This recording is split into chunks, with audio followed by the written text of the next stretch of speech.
Hey guys, Alex from 7th Hour Films back again with Vinland Saga. Last time around we had The Land on the Far Bank, where, big revelation, Askeladd knows the Welsh.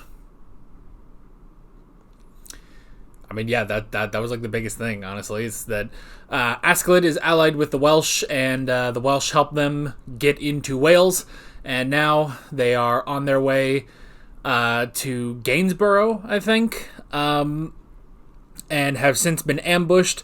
Thorfinn has been tasked with protecting Canute, and yeah, that's going well. And considering he has to do it so that he can get a duel out of Askeladd, yeah, I would assume that the prince is completely safe from all harm now. So, yeah, it's like it's honestly, it's kind of like the age-old question of who would win in a fight, this supreme ultimate power, or Jackie Chan holding an expensive vase, like in Jackie Chan Adventures, And the winner of that would be Jackie Chan holding the vase, because if he loses, the vase is going to get broken, So, anyway, enough references to Jackie Chan Adventures. Like always, the reaction is down in the description and in the pinned comment for your viewing pleasure. The reaction to Vinland Saga, not Jackie Chan Adventures. So why don't we just go ahead and jump right into this episode of Vinland Saga, and unfortunately not Jackie Chan Adventures. Here we go.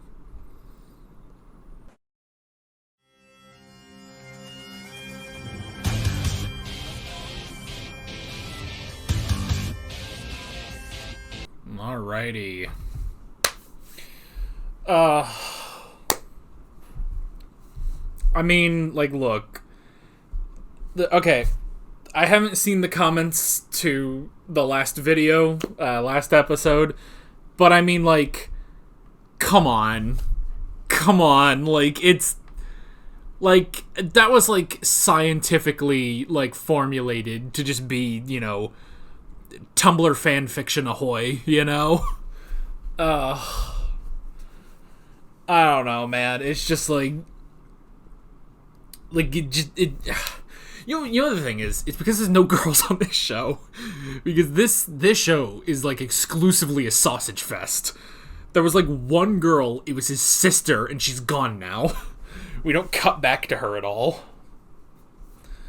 So now it's alright, what can we do?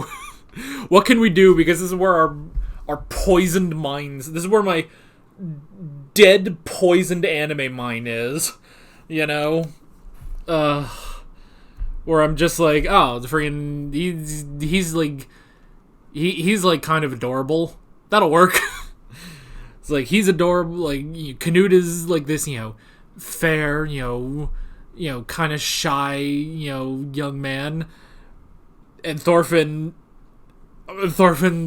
a Viking. He's the edgy, I don't need you. Almost tsundere-like,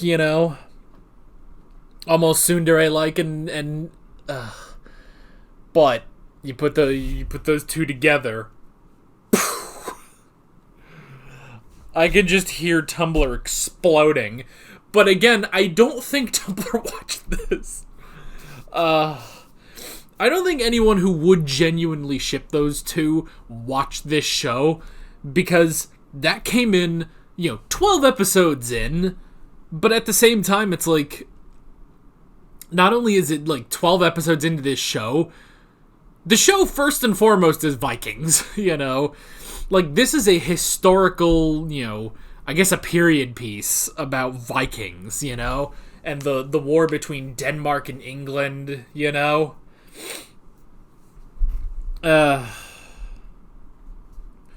So I don't think anyone's coming here for the ships. Now, they're coming here for the ships as in, the boats that float upon the water. But I don't think anyone's coming here for the potential gay relationships between fair-skinned, shy, adorable prince and brutish tsundere Viking. Think about what I just said. A tsundere Viking. That's what this show has done. This is only because this is an anime, too, This is only because this is an anime, But again, I just going back to, I love that this is an anime because there's nothing anime really about it, you know? Like, you watch anime and you're like, okay, there's a lot of stuff that distinguishes anime from, Western media. This, honestly, like, this could have been Game of Thrones or something, you know? Like, everyone's been looking for a competitor to Game of Thrones. Netflix has One Piece and Avatar for some stupid reason, you know? Amazon has Lord of the Rings. Japan has Vinland Saga, apparently. Speaking of, Askeladd. You know the thing? I feel like we have not actually heard... I feel like we're not getting the full picture on Askeladd still. Like that was a pretty big reveal that, yes, he is half Welsh. He's half Danish, half Welsh. And he is descended from the Britannian Celts, specifically Artorias, upon whom King Arthur is based, which is pretty awesome. And we have the whole idea of, he's basically going to mold and control Canute as king so that he can use Canute in order to basically protect Wales, just have a non-aggression act between Denmark, which would now be England, and Wales. So, I get that. I feel like, I don't know, I feel like we're still missing some of it. I mean, even when he says, like, oh, I hate the Danes. It's like, really? Because you hang out with them a lot, unless this has been your plan the whole time. I don't know. It's just, it's an interesting thing. No, I guess, no. I was going to make a comparison to Vegeta, but I don't really see it anymore now. But I mean, definitely, like, just the whole reveal that he is half Welsh, and he has this plan, at the very least, he has this plan to control Denmark, you know? And I mean, this would kind of make sense as to why he acts so differently from the rest of the Danes, you know? And I mean, I guess Thor's also acted different, but that was just because he was a good person, basically. But he had, like, 15 years in the village in Iceland, you know? So that explains why he was different, you know? He was probably more like the rest of the Danes when he was actually a Viking, you know? I don't know. But it does kind of explain, I guess, why Askeladd feels so different from the rest of them, you know? Because he's half Welsh, you know? I guess he sort of sees himself above them. I don't know, but that's a crazy reveal. So I'm very curious as to where that plan is going. It's so amazing because, like, with how big a deal it is that he killed Thor's, he killed, like, the main character, essentially, of the first 4 episodes, beloved figure, again, you want to talk Game of Thrones, and yet somehow Askeladd is such an interesting character that, but I feel like it works even, like, better than Game of Thrones, because in Game of Thrones, like, I guess without getting into spoilers, but, y'all know what I'm talking about, and the person that killed the sort of Thor's character, like, I guess the Askeladd equivalent in Game of Thrones were not as likable as he is, Mainly, I guess, well, Joffrey, certainly not, but that was the point of Joffrey, was he wasn't likable. Joffrey is like if you took all of the aggression of Thorfinn and put it onto Canute, specifically because it's like, he's not, like, battle-tested, he's not strong, he's nothing, he's just... But it's all of Thorfinn's aggression in Canute's body, as in nothing really comes of it. I mean, stuff does, because he had power, but still. But Joffrey, there's that. I guess the other one would be Cersei, and Cersei. I mean, Cersei was a great character, but at the same time, like, Cersei was a great character, but there's something about Askeladd I just really, probably because we're following Askeladd more, Like, we're on this adventure. Honestly, I would almost say he's more of the main character now than Thorfinn is, you know? I don't know. I guess it just sort of depends on the episode, you know?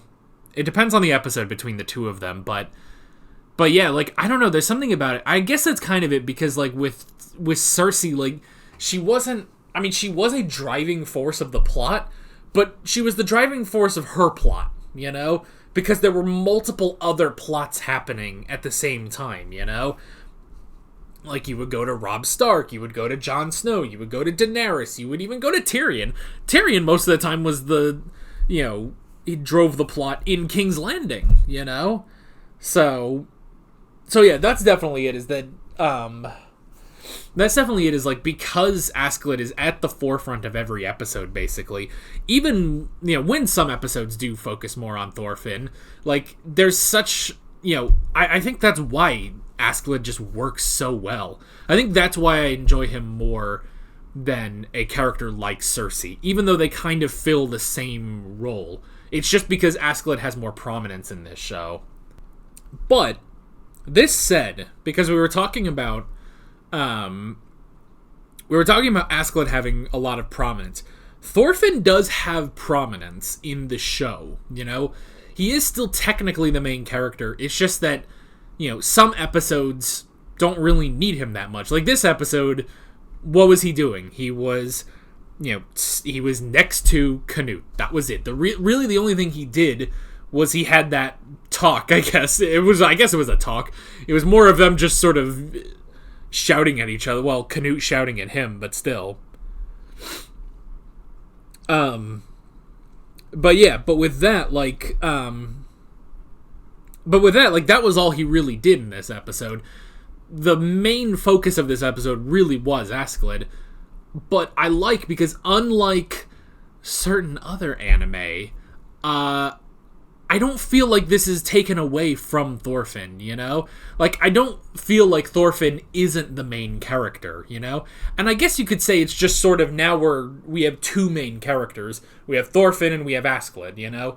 But it really doesn't feel it, because, you know, some episodes, we will have Thorfinn in prominence, you know, he went and fought Thorkel, there was the episode just a couple episodes back where, you know, he had the vision of his father and stuff, and all of that, or, you know, the talk with the slave girl, so there's definitely that, because, like, I feel like Thorfinn could easily fall into the trap of anime protagonist is sort of sidelined in his own anime, in which that did happen in a very major anime that I recently, thank God, finished reacting to. But I'm glad to see, like, that's not happening here, you know? But, I mean, like, look, I would say, and I'm only 13 episodes in, you know, I still have the entire rest of season 1, and there's a second season that's already out. But I would already go ahead and say, like, if you are a fan of Game of Thrones, and you're a fan of Attack on Titan, you should probably watch Vinland Saga. Like, this is really, really good, and quite frankly, I'm enjoying it more than both of those. Now, granted, both of those started really strong. First 3 seasons of Attack on Titan, the first, I would say, 6 seasons of Game of Thrones were all really good, and then both of those just took a nosedive really quickly. It's magical how that happened, actually. It's magical that both of them just shat the bed, basically. So I'm hoping that doesn't happen here. I don't know. Maybe manga readers can tell me if that happens or not. I would imagine not. I don't know. I don't even know. Well, okay. Actually, wait. Here's a question. Is there a manga? I suddenly realized, like, wait a minute. I don't even know if this is based on a manga. So why don't I, like, look that up real quick? Vinland. If I could spell Vinland correctly. Yeah, looks like it. Okay. Yeah, it is originally a manga upon which the anime is based. Okay. So, is it still going? Yeah, it's still going. It started in 2005? What? Wow. That's incredible, man. So now, it said that it kind of looks like it ended. I don't know. Like, Like, is there not going to be a third season? I don't know. There's a question. Is there going to be a third season of Vinland Saga? I'm curious. Because, again, it looks like the manga is still going. Maybe it's going to, like, be a bit, like, they got to wait for the manga to, like, go far enough. You know? It's not like the old days where, you know, it's like, well, the Battle City arc hasn't finished in the Yu-Gi-Oh! Manga. Well, we'll just, in the middle of the Battle City tournament, we'll just stop and do a filler arc so that the manga can finish Battle City, and then we'll go back and finish Battle City. It's not the old days of anime anymore, and honestly, kind of thank God, although I do kind of miss those days. Although I'm watching One Piece now. I'm watching the One Piece anime, so... But anyway. But yeah, so I don't know. I'm hoping Vinland Saga keeps this quality throughout the whole thing, but I don't know. I really hope so. And this was a really great episode between the Game of Thrones reveals and the Tumblr boyfriends. So, I mean, even just like, so on Crunchyroll here, I don't know if I'm going to remember to bring the screen back up, but on Crunchyroll, like, I guess if you wait too long, it just like goes to a different screen. But anyway, but just in the like auto-generated thumbnail is just, it's just my two lover boys, you know, just at the ready to defend his grace, you know. I don't know what this was, but it is. I don't know. I can't be the only one that sees this, right? I cannot be the only one who sees these two just banging when they get to Gainsborough. I don't know. Anyway, I probably talked too long about nothing. I don't know. Great episode. I'm curious to see where we are going from here. But that is basically it. With all of that being said, I'm Alex from 7th Hour Films, and I will see you guys next time. Take care. Alright guys, thanks for watching this video. There's a bunch of links on screen if you want to go click around any of those. There's a playlist with all of my Vinland Saga reactions, as well as another video you can go click on if you want. There's also a subscribe button and a Patreon button on screen, as well as other links in the description if you want to go check out any of those. See you guys later.